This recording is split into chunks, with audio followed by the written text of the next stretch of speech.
Welcome to my YouTube channel Rational Thinker Polar Star। তো আজকে আমরা নিউ টপিক নিয়ে আলোচনা করব। টপিকটার নাম কি? টপিকটার নাম হলো গোলক। আমরা সবাই জানি যে গোলকের একটাই মাত্র তল। গোলকের কটা তল? গোলকের একটাই মাত্র তল। আর গোলকের সমগ্র তলের ক্ষেত্রফল, গোলকের সমগ্র তলের ক্ষেত্রফল কি? যদি ব্যাসার্ধ আর হয় তাহলে সমগ্র তলের ক্ষেত্রফলের ফর্মুলা, গোলকের সমগ্র তলের ক্ষেত্রফলের ফর্মুলা হচ্ছে 4 পাই আর স্কয়ার। 4 পাই আর স্কয়ার। ঠিক আছে। আরো একটা, গোলকের আয়তন। গোলকের আয়তন কখন আমরা ইউজ করব সেটাও একটা বলা উচিত, বা কখন আমরা সমগ্র তলের ক্ষেত্রফলটা ইউজ করব, এই ফর্মুলাটা কখন আমরা ইউজ করব? যখন যখন ধরো কোনো বলটাকে ধরো আমরা কালার করব। তো কালার আমরা কোথায় করব? কালারটা তো আমরা গোলকে বা বলটার গায়ে তো করব। সেই জন্য তখন আমরা কতটা কালার লাগবে সেটা জানতে গেলে আমরা সমগ্র তলের ক্ষেত্রফলের ফর্মুলাটা ইউজ করব, অর্থাৎ 4 পাই আর স্কয়ার। এবারে ধরো আমরা যদি বলি যে একটা বলের ভিতরে কতটা হাওয়া আছে সেটা বের করব, কতটা হাওয়া ভর্তি আছে সেটা যদি আমরা বের করতে চাই, তখন আমরা কি করব? গোলকের ভিতরে অর্থাৎ বলটার ভিতরে যতটা শূন্য স্থান রয়েছে সেই স্থানে নিশ্চয়ই ওই বাতাসটা থাকবে। তো সেই জন্য শূন্য স্থানে যে বাতাসের পরিমাণ সেটা জানার জন্য আমরা ইউজ করি কি? 4/3 পাই আর কিউব, আয়তনের ফর্মুলা। 4/3 পাই আর কিউব, 4/3 4/3 পাই আর কিউব, এই ফর্মুলাটা আমরা ইউজ করি। ঠিক আছে। তো আমরা ফর্মুলাগুলো জানলাম। এছাড়াও অর্ধগোলক আছে, তো অর্ধগোলকের ফর্মুলাগুলো আমরা নেক্সট যখন অঙ্কগুলো করব, অঙ্ক করতে করতে আমরা দেখে নেব। ঠিক আছে, চলো তাহলে আমরা ফার্স্ট অঙ্ক করি। তো আমাদের ফার্স্ট অঙ্ক হচ্ছে 4-এর দাগের অঙ্কে আমরা চলে যাব। তোমাদের বইতে কোষে দেখিতে 4-এর দাগের অঙ্কটা আমরা চলে যাব। 4-এর দাগের অঙ্কটা দেখো, খুবই ভালো অঙ্ক, ইন্টারেস্টিং অঙ্ক।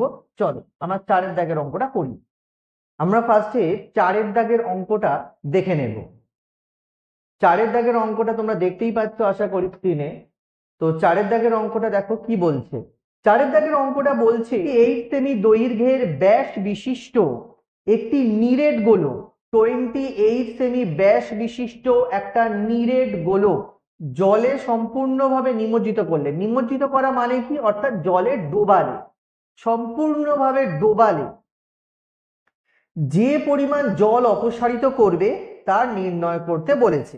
তাহলে কি হলো? 28 সেমি ব্যাস বিশিষ্ট একটা গোলক, তাকে আমরা যদি জলের মধ্যে ডোবালে যে পরিমাণ জলটা অপসারিত করবে তার পরিমাণ জানতে চেয়েছে। তো আমরা এটা করতে গিয়ে আমরা একটুখানি ছোটবেলায় ফিরে যাব। ছোটবেলায় ভৌত বিজ্ঞান অর্থাৎ ফিজিক্যাল সায়েন্সে আমরা করেছিলাম আর্কিমিডিসের ফর্মুলা। আমরা কি করেছিলাম? ধরো একটা বালতিতে ধরো জল আছে, পুরোপুরি জল ভর্তি জল। তাতে আমি কি করেছি? একটা বলকে যদি আমি ডুবিয়ে দিতে চাই, ভিতরে যদি দিতে চাই, তখন কি হবে? তখন বলটাকে যত আমি বালতির মধ্যে রাখতে চাইবো, বালতির মধ্যে নিয়ে যেতে চাইবো, তত জলটা অপসারিত হয়ে যাবে, জলটা পড়ে যাবে। তার মানে কি বোঝাচ্ছে এখানে? যে কতটা জল পড়ে গেল? বলটা যে পরিমাণ আয়তন অধিকার করে আছে সেই পরিমাণ জল কিন্তু পড়ে গেছে, তাই নয় কি? বলটা যে পরিমাণ আয়তন অধিকার করে আছে সেই পরিমাণ জল কিন্তু পড়ে গেছে। তাহলে দেখো এখানেও দেখো গোলকটাকে আমি জলে নিমজ্জিত করছি। এর মানে এটাই বোঝাচ্ছে যে গোলকটা জলে যখন নিমজ্জিত করব, তখন যে পরিমাণ আয়তন অধিকার করে আছে গোলক, সেই পরিমাণ আয়তনের জল উপচে পড়বে নিশ্চয়ই, তাই তো অপসারিত হয়ে যাবে। তো তাহলে আমাদের কি বের করতে হবে? কি পরিমাণ জল অপসারিত হবে সেটা যদি আমরা বের করতে চাই, তাহলে আমাদের কি করতে হবে, গোলকের আয়তনটা অতি অবশ্যই চাই। তাহলে গোলকের তো ব্যাস তো বলেই দিয়েছে, তো গোলকের ব্যাসার্ধ আমরা অতি অবশ্যই বের করতে পারবো। তাহলে চলো আমরা গোলকের ব্যাসার্ধ আগে বের করে নেব, তারপরে সেখান থেকে আয়তন বের করব। চলো তাহলে দেখে নেওয়া যাক কিভাবে অঙ্কটা করি। দেখো তাহলে গোলকের ব্যাস, গোলকের ব্যাস, গোলকের ব্যাস কত? গোলকের ব্যাস হচ্ছে 28 সেমি। গোলকের ব্যাস 28 সেমি। তাহলে ব্যাসার্ধ কত হবে? গোলকের ব্যাসার্ধ, গোলকের ব্যাসার্ধ হবে 28/2। 28/2 সমান সমান কত হবে? 14 সেমি হয়ে যাবে। গোলকের ব্যাসার্ধ 28/2 14 সেমি হয়ে যাবে। এরপরে আমরা আয়তনটা বের করব। আয়তনের ফর্মুলা কি তোমাদের বলেছিলাম, 4/3 পাই আর কিউব, 4/3 পাই আর কিউব, যেখানে 8টা হলো ব্যাসার্ধ। চলো তাহলে আমরা বের করে ফেলি। দেখো আয়তন, আয়তন আমরা বের করব 4/3 পাই আর, অর্থাৎ কি আর এর ভ্যালু কত? 14। তো 14 এর কিউব এত ঘন সেমি। 4/3 পাই আর কিউব ঘন সেমি, ঠিক আছে। আচ্ছা, পাই এর ভ্যালু কত? পাই এর মান হচ্ছে 22/7, 22/7। তাহলে 22/7 আমরা বসিয়ে দিই, ক্যালকুলেশন করবো জাস্ট, আর কিচ্ছু করব না। দেখো তাহলে কি হয়, 4/3 ইন্টু 22/7 ইন্টু 40 ইন্টু 40 ইন্টু 40, এত ঘন সেমি, এত ঘন সেমি হয়ে গেল। এবারে আমরা কাটাকুটি করব, তোমরা জাস্ট কাটাকুটিটা দেখো তাহলে কিভাবে কাটি আমরা। দেখো তাহলে 7, 7 2 14, ঠিক আছে। আর দেখো আর কিন্তু কোনো কিছু কাটাকুটি যাচ্ছে না। তাহলে আমরা কি করবো, 4 ইন্টু 22 ইন্টু 2 ইন্টু 14 ইন্টু 14 করলেই আনসারটা বেরোবে, এবং তাকে দিয়ে 3 দিয়ে ডিভাইড করতে হবে, করলে আমাদের আনসারটা বেরোবে। চলো তাহলে করে ফেলি। তাহলে দেখো কি কি হচ্ছে, দেখো 3 4 4 9 6/3। তাহলে 4 ইন্টু 22 ইন্টু 2 ইন্টু 14 ইন্টু 14 করলে কত আসবে? 34496/3, এত ঘন সেমি। এককটা কিন্তু অতি অবশ্যই লিখতে হবে, এককটা অতি অবশ্যই লিখতে হবে, একক না লিখলে কিন্তু তোমাদের মার্কস কাটা যেতে পারে। তো চলো, আচ্ছা এটাকে আমরা কি করব, পূর্ণ সংখ্যায় নিয়ে আসব। চলো তাহলে পূর্ণ সংখ্যায় নিয়ে আসি। কিভাবে নিয়ে আসা যায় নিশ্চয়ই তোমরা জানো, তো আমরা পূর্ণ সংখ্যায় নিয়ে আসবো। তাহলে তাহলে দেখো 11498 পূর্ণ 2/3, এত ঘন সেমি, এত ঘন সেমি, ঠিক আছে। তাহলে আমরা পেয়ে গেলাম আয়তনটা, ঠিক আছে। এরপরে এরপরে আমরা কি লিখবো? এরপরে কিন্তু তোমরা সব থেকে বেশি ভুলটা করো, কারণ দেখো আমাদের কি চেয়েছে, আমাদের কোশ্চেনে চেয়েছে কতটা পরিমাণ জল অপসারিত হয়ে গেল, কতটা পরিমাণ জল অপসারিত হয়ে গেল। আমরা তো বের করলাম গোলকের আয়তন। তাহলে গোলকের আয়তন তোমরা কি করো সেটা বলি আগে, ভুলটা কি করো সেটা আগে আমি বলি, তারপরে তো আমি বলবো আসলটা। দেখো তোমরা যেটা ভুল করো সেটা হলো যে তোমরা গোলকের আয়তনটা বের করো, বের করে সরাসরি তলায় আনসার দিয়ে আনসার লিখে দাও যে হ্যাঁ অপসারিত জলের আয়তন এত ঘন সেমি। কিন্তু না, তুমি তো গোলকের আয়তন বের করেছো, তাহলে গোলকের আয়তনের সঙ্গে অপসারিত জলের আয়তনের সম্পর্কটা কি সেটা না বলে দিলে তুমি না মার্কস পাবে না নিশ্চয়ই, তাই না? তাহলে এর পরে তোমাদের পরের লাইনে তোমাদের অতি অবশ্যই একটা কথা লিখে দিতে হবে। কি লিখে দিতে হবে? এটাই লিখে দিতে হবে যে গোলকের আয়তন সমান সমান অপসারিত জলের আয়তন। এই কথাটা লেখাটা মাস্ট। লিখবে কি তাহলে? দেখো গোলকের গোলকের আয়তন সমান সমান অপসারিত জলের আয়তন। ঠিক আছে, অপসারিত জলের আয়তন, তাহলে অপসারিত জলের আয়তন তাহলে কত হলো 11498 এত ঘন সেমি হয়ে গেল, ঠিক কিনা, এত ঘন সেমি হয়ে গেল। এইবারে আমরা লিখব, এইবারে তোমরা আনসারে লিখবে কি, যে অতএব অপসারিত জলের পরিমাণ 11498 পূর্ণ 2/3 ঘন সেমি। ঠিক আছে, আশা করি অঙ্কটা বোঝাতে পারলাম এবং আশা করি তোমরা বুঝতে পেরেছো। যদি তোমরা অঙ্কটা না বুঝতে পারো অতি অবশ্যই কমেন্টে আমাকে বলবে, আমি অবশ্যই তোমাদের আনসার দেব। ঠিক আছে, এর পরের অঙ্কে আমরা চলে যাব। এর পরের অঙ্কটা কত, এর পরের অঙ্কটা 6-এর দাগের অঙ্ক। তোমাদের বইতে 6-এর দাগের অঙ্কটা আমরা করব। দেখো তাহলে 6-এর দাগের অঙ্কটা কি আছে সেটা আমরা দেখে নিই। অর্ধগোলাকৃতি একটা বাটি তৈরি করতে 127 পূর্ণ 2/7 সেমি 127 পূর্ণ 2/7 বর্গ সেমি পাত লেগেছে। 127 পূর্ণ 2/7 বর্গ সেমি পাত লেগেছে। ঠিক আছে, এই তথ্যটা আমাদের এই অঙ্কে দিয়েছে। এবারে তাহলে আমাদের কি বের করতে বলেছে? বের করতে বলেছে বাটিটি ব্যাসের দৈর্ঘ্য কত, বাটিটির ব্যাসের দৈর্ঘ্য কত এটা আমাদের জানতে চেয়েছে। তো চলো তাহলে তোমাদের একটুখানি অর্ধগোলকের সম্বন্ধে একটুখানি জ্ঞান প্রদান করি। চলো তাহলে দেখে নাও।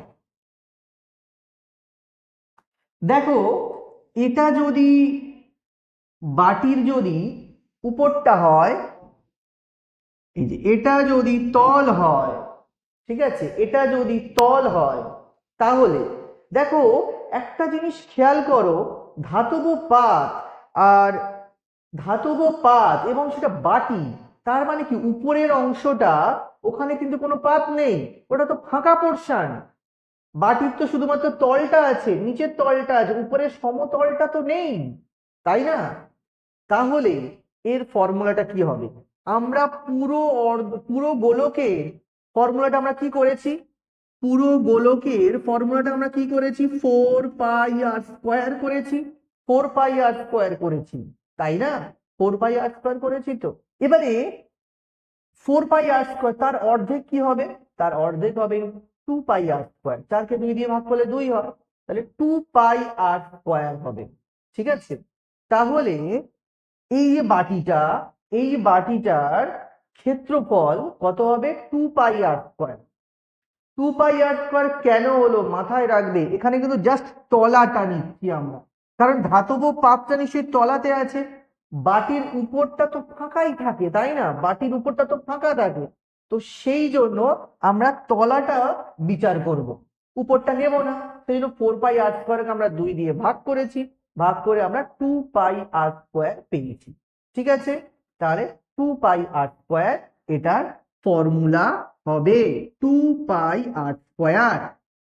আর এই যে 2πr², এই 2πr² এর ভ্যালুটা কিন্তু আমাদের বলে দিয়েছে, কোশ্চেনেই বলে দিয়েছে। কারণ কি, আমাদের বলেই দিয়েছে এতটা পাত লাগবে, আমাদের বলে দিয়েছে যে এতটা পাত লাগবে। তো পাত লাগবে সেটা বের করতে গেলে সেটা আসলে কি বলে দিয়েছে? আসলে এটা ক্ষেত্রফল বলে দিয়েছে, আসলে বক্রতলের ক্ষেত্রফলটা বলে দিয়েছে, বাটির বক্রতলের ক্ষেত্রফলটা বলে দিয়েছে। তাহলে 2πr² এর ভ্যালুটা কি বলে দিয়েছে? 127 পূর্ণ 2/7, 127 পূর্ণ 2/7 বর্গ সেমি, এটা কিন্তু বলে দিয়েছে। তো চলো তাহলে আমরা অঙ্কটা দেখে নিই। তাহলে আমরা ধরে নেব, কি ধরবো? বাটির মুখের ব্যাস, মুখে তাহলে আমরা ধরে নেব বাটির মুখের ব্যাসার্ধ ধরে নেব। ঠিক আছে, তাহলে বাটির মুখের ব্যাসার্ধ ধরে নেব, বাটির মুখের ব্যাসার্ধ আমি 8 সেমি ধরে নেব। ঠিক আছে, তাহলে কতটা পাত লেগেছে? তাহলে পাত লেগেছে কতটা হবে? পাত লেগেছে কত হবে? 2πr² বর্গ সেমি। 2 পাই আর স্কোয়ার বর্গ সেমি, 2 পাই আর স্কোয়ার বর্গ সেমি। একটু আগেই বললাম ছবি এঁকে। এইবার এই 2 পাই আর স্কোয়ারের ভ্যালুটা কিন্তু আমাদের বলে দেওয়া আছে, তাহলে আমরা প্রশ্নানুসারে বলে লিখব। প্রশ্নানুসারে প্রশ্নানুসারে প্রশ্নানুসারে বলে কি লিখব? 2 pi r square equal to 2 pi r square equal to 127 পূর্ণ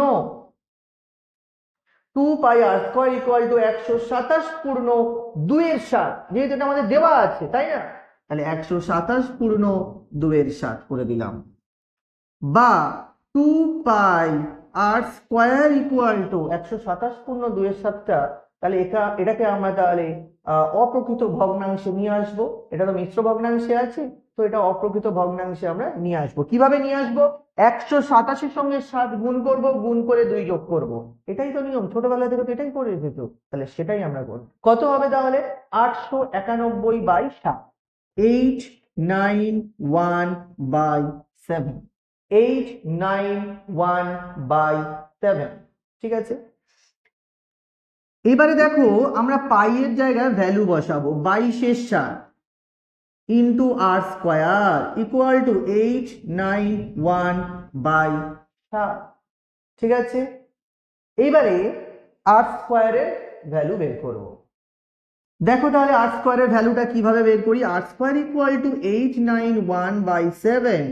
এদিকে দেখো 7টা কি আছে, ভাগ হিসাবে রয়েছে, উপরে চলে যাবে, আর 2 গুণ 22 এখানে চলে।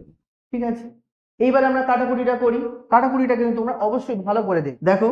7 7 আমি কেটে দিলাম। 891কে আমি কি করব, 11 দিয়ে কাটছি। 891কে 11 দিয়ে কাটলে কত হবে? 81 হবে, তাই না?